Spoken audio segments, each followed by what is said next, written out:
मैं हूँ रियाज शाह और आप देख रहे हैं स्टार न्यूज मालेगांव चैनल। आइए नजर डालते हैं कुछ खास खबरों पर।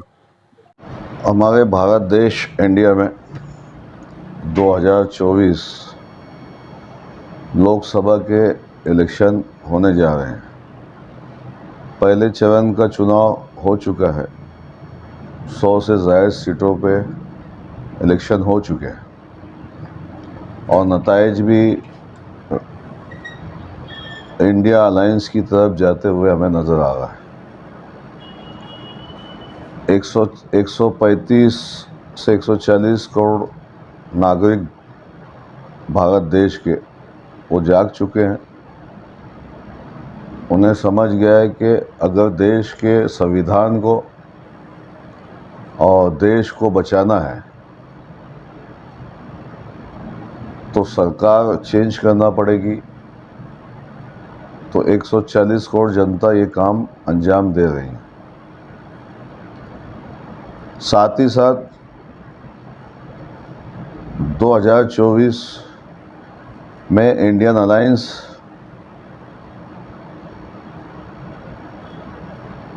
की सीटें पूरे देश में अलायंस हुआ है।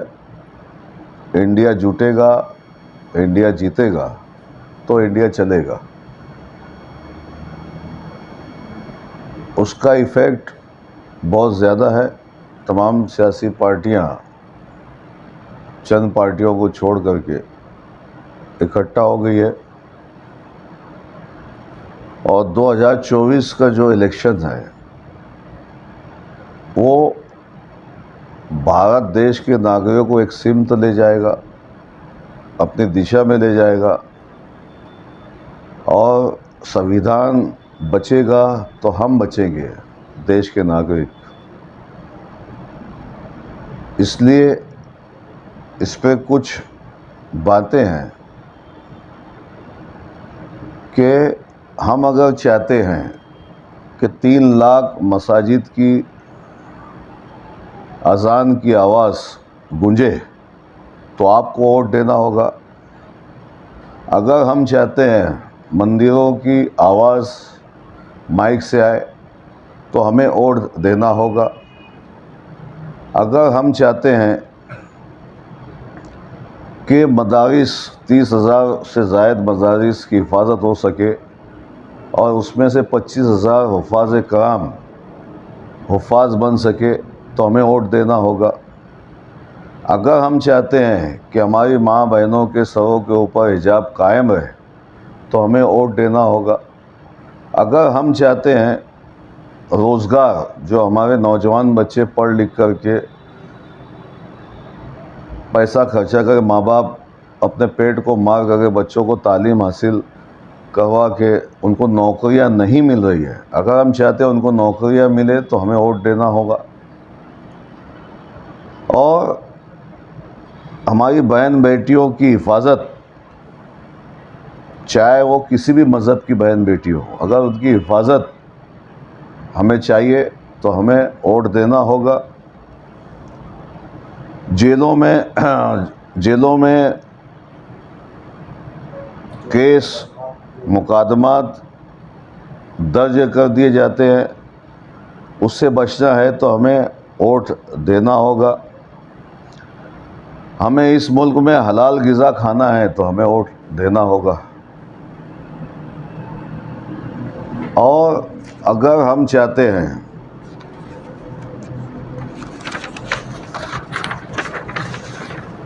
NRC CA से बचना है तो हमें वोट देना होगा। हमारे घरों पे बुलडोज़र ना चले तो हमें वोट देना होगा। मॉब लिंचिंग से बचना है तो हमें वोट देना होगा। शेतकरियों का माल एक्सपोर्ट हो, शेतकरियों को 2 पैसा बचे, शेतकरियों को फ़ायदा हो तो वोट देना होगा। मुल्कों में नफ़रत ख़ात्मा करना हो, नफ़रत का ख़ात्मा करना हो, भाईचारगी पैदा करना हो तो हमें वोट देना होगा। मुल्क में अमन अमान बरकरार रखना है तो हमें वोट देना होगा। हमारी प्रॉपर्टी, हमारी जायदाद को बचाना है तो हमें वोट देना होगा। हमारी शरीयत को बचाना है तो हमें वोट देना होगा। हमारे नबी करीम हुज़ूर मोहम्मद सल्लल्लाहु अलैहि वसल्लम की शान में गुस्ताखी ना हो तो हमें वोट देना होगा। हमारे शहरों के नाम तब्दील हो गए, अगर नाम तब्दील ना हो तो हमें वोट देना होगा।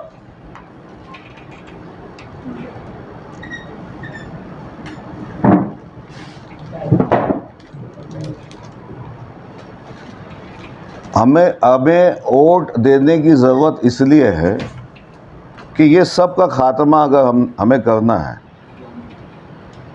हमारे देश को बचाना है और फिर से हमें गंगा जमनी तहज़ीब लाना है, फ़िरका परस्ती ख़त्म करना है, अगर आप चाहते हो तो हमें वोट देना होगा। मीर जाफ़र, मीर सादिक जैसे लोगों से बचना है तो हमें वोट देना होगा। अब बहुत हो चुका। अगर 2024 में अगर हम घरों से बाहर निकल कर के वोट नहीं देते हैं तो एनआरसी, सीएए जैसे कानून को नाफिज किया जाएगा और हमारे को कैंप के अंदर भेज दिया जाएगा, हमारी वोटिंग पावर को ख़त्म किया जाएगा।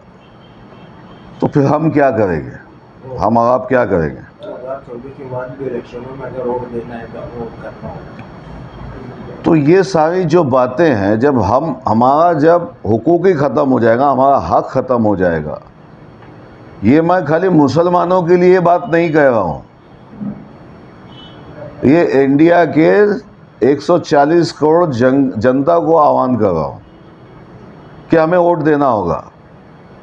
और अब की बार इंडियन अलायंस को हमें लाना है। इंडियन अलायंस से जो उम्मीदवार दिया है उसको चुन करके लाना है। तो ये सब सारे जो हुकूक है ये हमें मिलेंगे। आज महंगाई आसमान को छू रही है। इन्होंने जब 10 साल पहले वोट मांगा था तो महंगाई के मुद्दे पे वोट मांगा था। उस वक्त 400 रुपये सिलेंडर मिलता था, आज 1300 साढ़े 1300 रुपये गैस का सिलेंडर है। उस वक्त डीजल की कीमत 48 से 50 रुपया हुआ करती थी, आज 92 रुपया है। सब डबल हो गया। और अंबानी, अडानी जैसे लोग मुल्कों को चला रहे, मुल्कों को लूट रहे हैं। जो लोग भ्रष्टाचार का ऐलान करके चुन करके आए, वो भ्रष्टाचार लीडरों के ऊपर इन्होंने ईडी की चौकसी लगाया और इनकी पार्टी में शामिल कर दिया, वो पाक साफ हो गए। तो ऐसा लगता है कि ईडी वगैरह लगा करके लोगों को डरा धमका करके देश के ऊपर हुकूमत करने वाले लोगों को अगर हमें वोट देना है 2024 में, तो 2024 में हमें वोट देना होगा, इंडियन अलायंस की सीटों को लाना होगा। और मैं आपके चैनल के माध्यम से डरा नहीं रहे आप, अच्छा आगे मौलाना मौसूफ, हमारे बुज़ुर्ग आलिम दीन मौलाना उमरैन महफूज रहमानी का मैं शुक्रिया अदा करता हूँ कि अल्लाह ताला ने उनके अंदर राई के दाने के बराबर ईमान बचा है, उसको महफूज करने के लिए और तकवे की बुनियाद के ऊपर कौम और मिल्लत के लिए उन्होंने फ़ैसला किया। हम उसको खुशाइन मानते हैं, उनके फ़ैसले पे लब्बैक कहते हैं। और जो उन्होंने कहा कि एक प्रेशर ग्रुप बनाएंगे, इंशाअल्लाह हम उनके साथ शाना बशाना रहेंगे। जब भी वो आवाज़ देंगे हम उनके साथ रहेंगे। और मालेगांव की आवाम से, ख़ास तौर से मालेगांव की आवाम से मैं गुजारिश करूँगा कि बीजेपी के दलालों से होशियार है। आज शहर को हमें बचाना है। आज हमारे शहर में हमारी कुछ चलती नहीं है,